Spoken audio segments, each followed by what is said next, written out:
Hebreos 1, una defensa teológica del ministerio de Jesús en el cielo.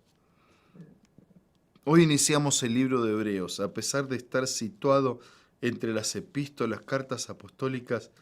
Este libro no tiene las características de una epístola, no tiene la debida introducción con el nombre del remitente, los destinatarios, el tradicional saludo de gracia y paz.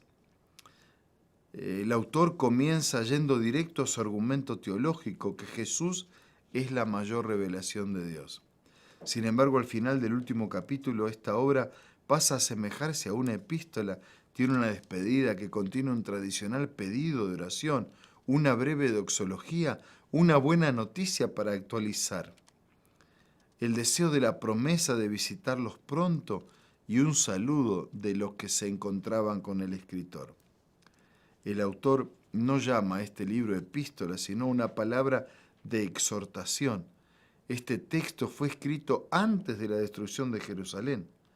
Esto se hace evidente en algunos de los pasajes que dan a entender que los sacrificios en el templo todavía estaban en pleno funcionamiento. Por eso trata de que los lectores puedan entender que los rituales ceremoniales no tenían más sentido después de la muerte de Cristo y que depositen su fe en Él, el cual está ministrando en el santuario celestial.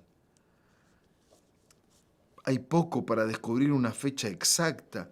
El último capítulo menciona que Timoteo había sido librado de la prisión, lo que sitúa su escritura en los tiempos de Pablo.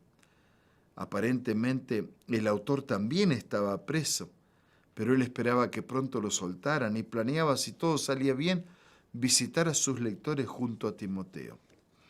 No tenemos un registro exacto de cuándo ocurrió esa prisión de Timoteo. Sin embargo, por las informaciones ofrecidas, donde el autor creía que también sería librado pronto y que él escribía a partir de Italia, sabemos que Pablo fue el escritor de este libro, poco antes de ser librado de su primera prisión en Roma, alrededor del año 63 después de Cristo.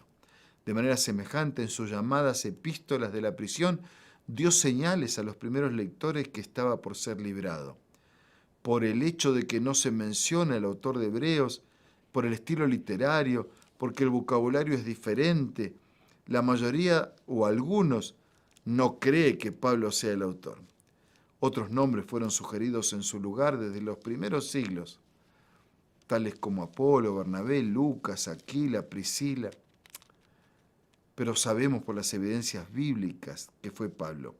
Elena de White se refiere a Pablo como autor de Hebreos en varios de sus escritos. Además, otros estudiosos defienden la evidencia bíblica e historia de la autoría de Pablo.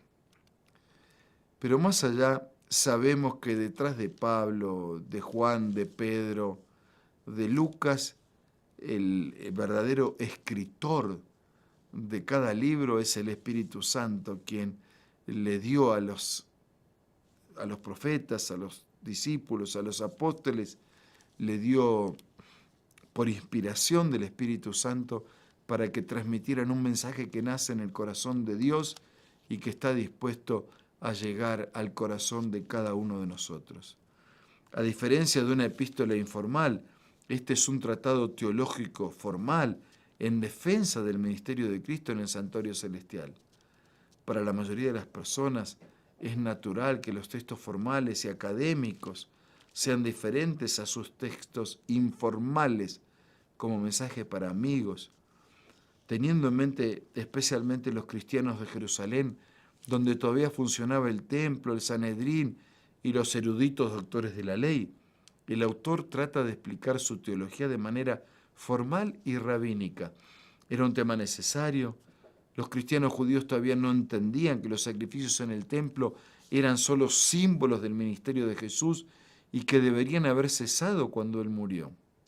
En la lectura de hoy, Pablo va directo al punto. Cristo no fue un ser humano cualquiera, siendo Él el resplandor de su gloria y la imagen misma de su sustancia, es llamado Dios.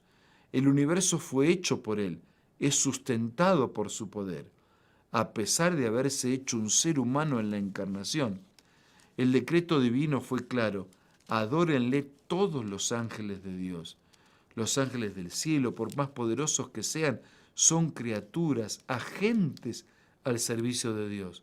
Pero Él, a pesar de haberse hecho hijo para que pudieran experimentar nuestros dolores, todavía es rey y hoy está sentado a la diestra de Dios hasta la resolución del gran conflicto entre el bien y el mal. Este es solo el comienzo de este maravilloso libro o tratado teológico acerca del ministerio de Jesús en el cielo. En sus páginas encontraremos un mensaje de Dios para todos nosotros, porque Dios, habiendo hablado de muchas maneras en otro tiempo, a los padres por los profetas, en estos últimos días nos ha hablado por medio del Hijo. Vamos a orar. Gracias, Señor, por esa revelación del Hijo de Dios, de Cristo, por el ministerio de Jesús en el santuario, que podamos inspirarnos en aquel que murió para salvarnos y que vive para salvarnos. Gracias por la muerte de Cristo y gracias por la mediación de Cristo en el santuario.